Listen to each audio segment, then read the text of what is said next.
Bonsoir à toutes et à tous et bienvenue dans mon live 196 sur mon défi 365 jours de live. Ça a été un peu épique ce soir au niveau technique pour lancer ce live.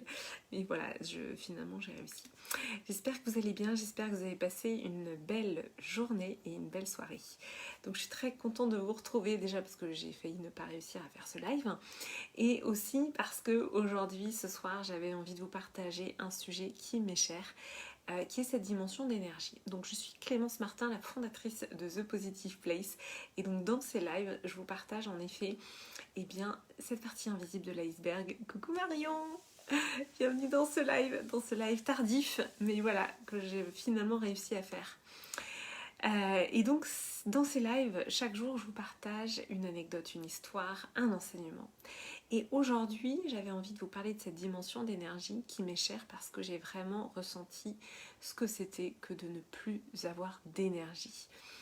Et pourquoi on peut ne plus avoir d'énergie ? Eh bien, chaque fois qu'on vit une épreuve, qu'on vit un événement difficile, qu'on vit voilà, quelque chose d'extérieur à nous, mais qui va être plutôt... merci Marion pour les cœurs. Qui va être en effet pas de l'ordre... Donc, qui ne va pas être de l'ordre du positif. Il y a une comment dire, j'ai du mal à trouver mes mots ce soir. Il y a un décalage entre quand on vit un événement négatif, il va peser beaucoup plus lourd qu'un événement positif. Donc on ne peut pas quantifier,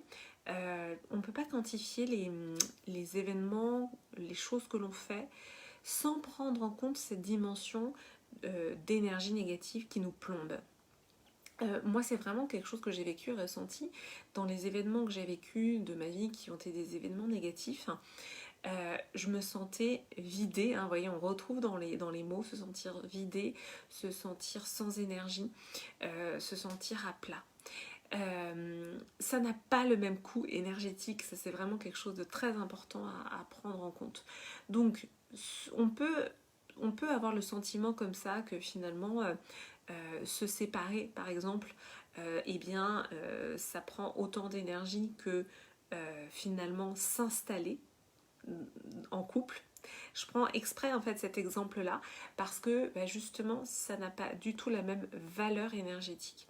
Quand on se sépare, on est sur quelque chose de lourd, sur quelque chose qui est l'ordre de la destruction, entre guillemets, destruction d'un couple, souvent lié à cette dimension d'échec du couple, souvent lié à évidemment de la tristesse.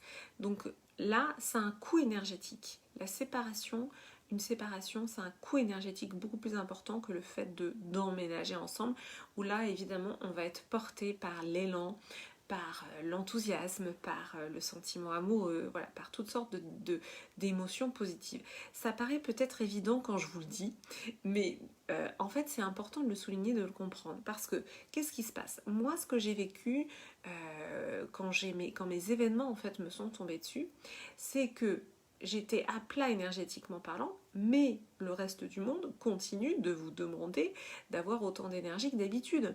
C'est-à-dire que pour l'entreprise dans laquelle vous travaillez, pour votre enfant qu'il faut continuer à gérer, etc., pour tout ce qu'il y a à faire, on vous demande d'avoir autant d'énergie. Or, ça n'est pas le cas, puisque les épreuves vraiment ont un coût énergétique. C'est comme si en fait il y avait une fuite d'énergie, comme si ça vous vidait d'énergie, ça partait.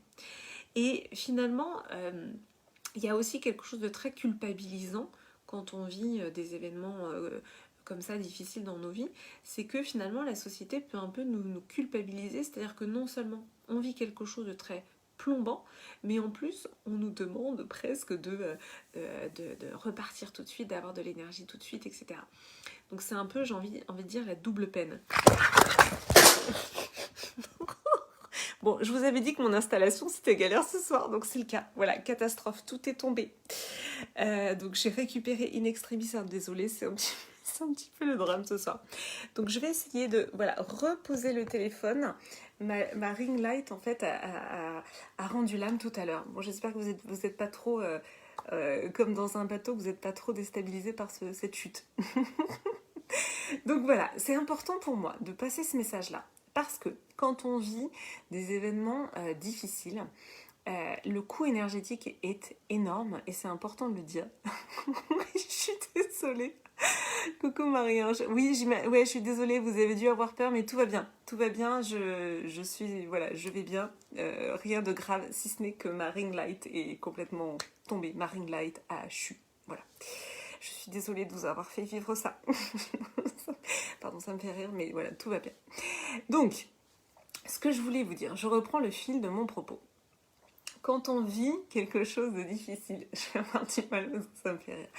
Quand on vit quelque chose de difficile, c'est donc un coût énergétique. Et moi, ce que j'ai vécu et que j'avais envie de vous partager ce soir, c'est à la fois que moi, j'ai eu le sentiment déjà d'avoir moins d'énergie et aussi d'avoir moins de neurones disponibles. Donc ça, c'est vraiment important de comprendre l'impact du choc, l'impact du trauma, l'impact des difficultés sur l'énergie et aussi sur le temps de cerveau disponible, j'allais dire, mais en fait, c'est surtout la capacité de réflexion, la capacité d'analyse, la capacité d'observation. Merci Marion. Donc, il peut y avoir aussi un aspect très injuste. Et moi, je prends souvent cette image qui est de dire, bah, finalement, on part tous un petit peu sur la même ligne de départ.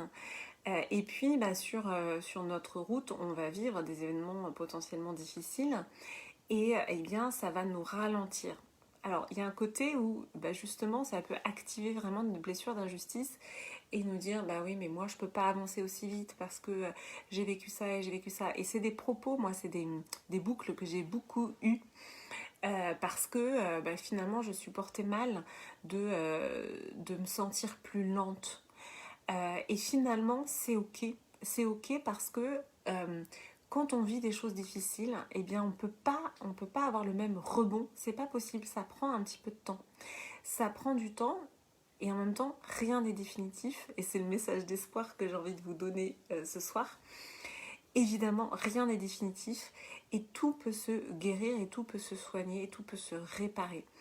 Et c'est justement parce que j'ai vraiment ressenti de près cette dimension d'énergie, de fuite d'énergie, du fait des événements difficiles que j'ai vécus. Je me suis intéressée de près, mais de très près, et j'ai vraiment étudié ce sujet-là parce que bah, moi, je voulais retrouver l'énergie. Je voulais retrouver ma vivacité, je voulais retrouver ma fluidité. Je voulais retrouver... alors ce soir c'est vraiment la soirée des problèmes techniques. Hein. J'ai bientôt plus de batterie. Tout va bien. Donc je me suis vraiment intéressée à cette dimension d'énergie parce que moi-même j'en ai manqué. Et c'est justement ce que je vous transmets dans Healing. Dans Healing, là ce soir c'était le deuxième live de la blessure de rejet. Et on a fait justement des protocoles énergétiques pour retrouver en fait son énergie. Je me suis passionnée pour ces sujets d'énergie parce que j'étais maman solo et quand on est maman solo, on a besoin de 2 fois plus d'énergie. J'avais un travail qui me prenait beaucoup de temps et pour autant, je ressentais qu'il y avait des solutions à trouver sur cette partie énergétique et je les ai trouvées. Et c'est aussi ce que je vous partage. Donc dans cette dimension de guérison, il y a bien sûr aller guérir, refermer les blessures, mais il y a aussi cette dimension de recouvrer son énergie, pleinement cette énergie, pour aller aussi dans le sens de notre mission de vie, qui est pour moi d'agir en alignement avec nos valeurs.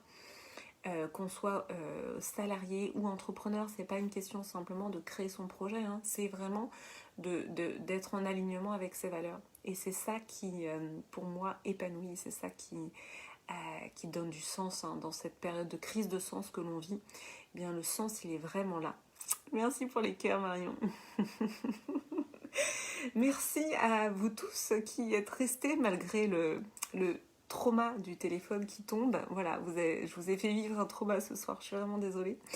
Je vais vous souhaiter une très belle et douce soirée. Merci pour les cœurs, merci à toutes celles qui sont passées. Demain, on va essayer d'être un petit peu mieux au niveau technique hein, quand même. Voilà. Je vous embrasse fort. Merci Marie-Ange pour ta présence. Merci Marion. Merci Karine. Voilà, toutes celles et ceux qui sont passés. Je vous dis très belle et douce soirée. Il est temps que je vous laisse. Je vous embrasse et je vous dis à demain.